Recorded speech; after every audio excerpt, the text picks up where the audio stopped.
Vote ചേർക്കാനുള്ളത് August 7-ാം തീയതി വരെയാണ്, 14 ദിവസം. ഈ 11 ലക്ഷം വോട്ടർമാരെ ഞങ്ങൾ ചേർക്കണം. ഓൺലൈനിൽ പേര് രജിസ്റ്റർ ചെയ്ത് ഈ പറയുന്ന പർട്ടിക്കുലർ ഡേറ്റിൽ പഞ്ചായത്തുകളിൽ ആളെ എത്തിക്കണം.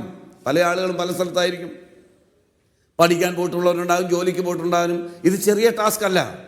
അപ്പം സ്വാഭാവികമായിട്ടും പർപ്പസ്ഫുള്ളായി 11 ലക്ഷം പേരെ ഒരു വോട്ടർ പട്ടികയിൽ നിന്ന്, അതും നമ്മൾ കാണണം. കേന്ദ്ര തെരഞ്ഞെടുപ്പ് കമ്മീഷൻ്റെ വോട്ടർ പട്ടിക നോക്കിയാലും ഇപ്പോൾ സംസ്ഥാന തെരഞ്ഞെടുപ്പ് കമ്മീഷൻ്റെ വോട്ടർ പട്ടിക നോക്കിയാലും വരുന്ന വ്യാപകമായ വ്യതിയാനത്തെ നിങ്ങൾ പോസിറ്റീവ് ആസ്പെക്റ്റിൽ കാണുക.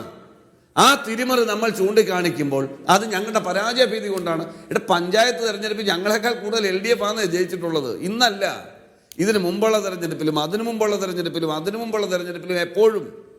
അതിന് ഞങ്ങളുടെ ദൗർബല്യമുണ്ട് അതിൻ്റെ അകത്ത്. ഞങ്ങളുടെ പാർട്ടിക്ക് പ്രവർത്തകർ വോട്ട് ചെയ്യാനില്ലാഞ്ഞിട്ടല്ല, പലയിടങ്ങളിലും മുന്നണിയിൽ തന്നെയുള്ള ആളുകൾ സൗഹൃദ മത്സരം നടത്തിയിട്ടുണ്ട്. ഒരു പാർട്ടിയിൽ തന്നെ ആളുകൾ വിമതരായും സൗഹൃദമായും മത്സരിച്ച ചരിത്രമുണ്ട്.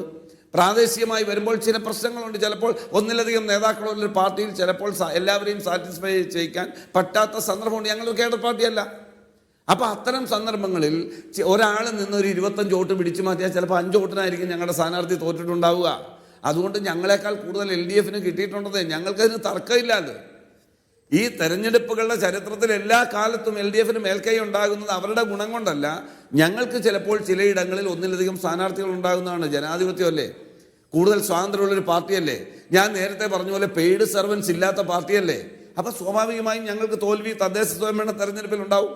ഇവിടെ പ്രതിപക്ഷ നേതാവ് ചൂണ്ടിക്കാണിക്കുന്നതിൻ്റെ കാതലായ പ്രശ്നത്തെ നിങ്ങൾ അഡ്രസ്സ് ചെയ്യണം.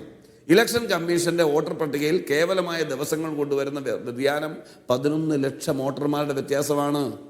ആ വ്യത്യാസത്തെ ചൂണ്ടിക്കാണിക്കുമ്പോൾ ഞങ്ങൾ പരാജയം പേടിച്ചിട്ടാണ്, പരാജയം വരുമെന്ന് കരുതിയിട്ടാണ്. ഒരു സെക്കൻഡ് ഇവിടെ ഇദ്ദേഹം പറഞ്ഞു, പാലോട് രവി പറഞ്ഞു.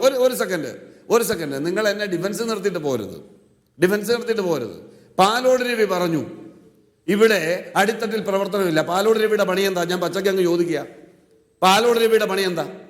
തിരുവനന്തപുരം ജില്ലയിലെ മുഴുവൻ ബൂത്തിലും പോയി പ്രവർത്തിക്കാൻ പ്രതിപക്ഷ നേതാവിന്റെ പണിയാണോ? രാഹുൽ ഗാന്ധിയുടെ പണിയാണോ? KC വേണുഗോപാലിന്റെ പണിയാണോ? സണ്ണി ജോസഫിന്റെ പണിയാണോ? തിരുവനന്തപുരം ജില്ലയിൽ പാർട്ടിയിൽ ബൂത്തിൽ പ്രവർത്തിക്കാൻ ആളില്ലെങ്കിൽ കണ്ടെത്തേണ്ട ചുമതലക്കാണ് കഴിഞ്ഞ 4 വർഷമായി പാലോട് രവി ആ കസേരയിൽ ഇരുത്തിയിരിക്കുന്നത്.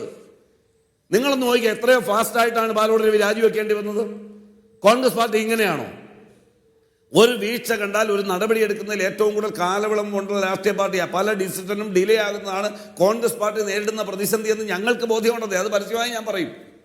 അപ്പം അങ്ങനെയുള്ള ആ സ്ഥാനത്തിരുന്നത് ചെയ്യേണ്ട പാലോട് രവി അത് ചെയ്യാതെ, ഒരു മണ്ഡലം പ്രസിഡന്റ് ചെയ്തില്ലെങ്കിൽ അത് ചെയ്യിക്കേണ്ട ഡ്യൂട്ടി DCC പ്രസിഡന്റാണ്.